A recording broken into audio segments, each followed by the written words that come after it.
Je veux juste rappeler à Monsieur le Président que ce qui se passe au Sahel n'est que les conséquences de ce qui a été fait en Libye.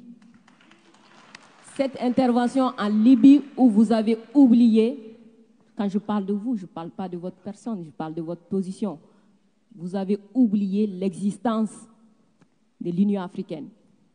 Monsieur le Président, vous l'aimez le dire. Nous sommes au Mali pour aider le Mali. Si nous n'étions pas venus au Sahel, il n'allait pas avoir de gouvernement actuellement au Mali. J'ai envie de vous dire que si ce n'était pas les Africains, il n'allait pas avoir de France aujourd'hui. Nous sommes liés, nous sommes liés, nous sommes liés.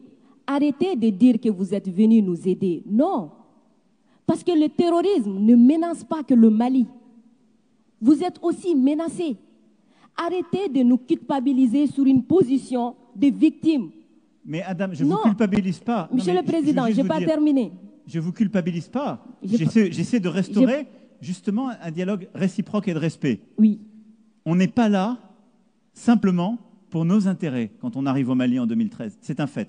Par contre, ce que vous avez dit sur la Libye, je l'ai dit plusieurs fois comme président, je partage ce que vous avez dit. La Libye, on n'a pas respecté la souveraineté d'un peuple, et ça, c'est une erreur. D'accord, merci d'avoir reconnu ça. Et si vous reconnaissez ça, vous allez voir que ce qui se passe au Sahel n'est que les conséquences de cette intervention. Donc, vous êtes au Sahel pour corriger l'erreur que vous avez commise en Libye, et en corrigeant ces erreurs, vous êtes en train de commettre d'autres erreurs. Monsieur le Président, je vous rappelle que l'intervention militaire étrangère n'a jamais réglé un problème. La Libye, elle est comment aujourd'hui? L'Afghanistan, c'est comment aujourd'hui? Donc l'intervention militaire ne va pas arranger les choses. Je ne voudrais pas que mon pays soit comme la Libye. Prenez votre responsabilité et surtout arrêtez de dire que nous sommes là pour vous aider. Non, vous n'êtes pas là pour nous aider. On est ensemble. On a un ennemi commun. On le combat ensemble. Et pour finir, ces sorties ces derniers jours entre vous et les autorités maliennes, c'est juste une honte. Parce que c'est une honte. Vous avez le même ennemi et l'ennemi, il est grandi. L'ennemi, il prend de l'ampleur dans ça. Dites-leur. Faites-moi plaisir. Dites-leur.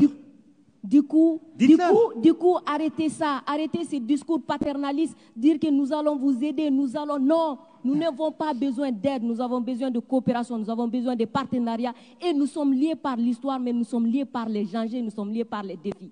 Mais je suis 100% d'accord avec ce que vous venez de dire.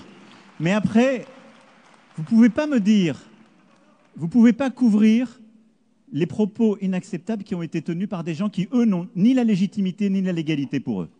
Or, ils ont tenu des propos inacceptables. Non, mais je vous le dis. Et vous ne pouvez pas me dire, on doit avoir un dialogue équilibré, réciproque, et me dire, dès que je vous parle avec le cœur et que je vous dis la vérité, je serai paternaliste. Je ne suis pas paternaliste, je suis sincère. J'ai droit à la même sincérité que vous. Me demandez pas, dès que je dis la vérité, je serai paternaliste. On ne va jamais s'en sortir. Vous me dites la vérité avec votre cœur, vous me prenez à partie, vous me bousculez. J'ai le droit de vous dire ma vérité aussi. Ce n'est pas du paternalisme, c'est de la sincérité. Ok, Monsieur le Président, non, juste pour dire que la sincérité n'exclut pas la courtoisie, la sincérité. Mais je suis courtois comme vous l'êtes avec moi, Adam. Oui. Nous sommes courtois les uns. Je suis carrément d'accord avec vous, Monsieur le Président. C'est juste vous dire que j'adore votre sincérité, mais elle n'exclut pas le respect, elle n'exclut pas la courtoisie. Je pense que nous avons l'un et l'autre, là dans le débat, une très grande courtoisie. Absolument. Et on fait la démonstration qu'il n'y a pas de paternalisme, il n'y a pas d'agressivité, il y a une vraie sincérité, mais il n'y a pas de tabou. Et ce que vous avez décrit sur ce qu'on fait au Sahel, c'est exactement ça. Moi, je ne pense pas que l'intervention militaire soit l'alpha et l'oméga. Je pense le contraire. Et donc, le problème que vous avez aujourd'hui, c'est qu'il y a une autorité de transition qui dit « ils devraient rester là militairement, parce qu'ils ne veulent pas faire le travail ». Nous, mais exactement, il y a des accords avec des engagements de toutes les parties.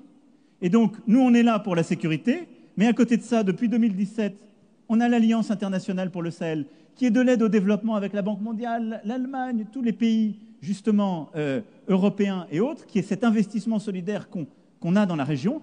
Et il y a le rôle du retour de l'État. Chacun doit faire sa part.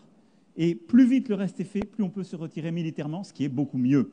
Parce que je vais être clair avec vous, je partage totalement la finalité. Jamais une intervention militaire ne remplace le travail d'un État. Jamais. Et moi, je peux vous dire les yeux dans les yeux que je n'ai jamais envoyé l'armée française contre un État souverain ou pour remplacer un État souverain. C'est ce qui a été fait en Afghanistan, ce qui a été fait en Libye. C'est la grande différence avec le Sahel. Refermons le chapitre.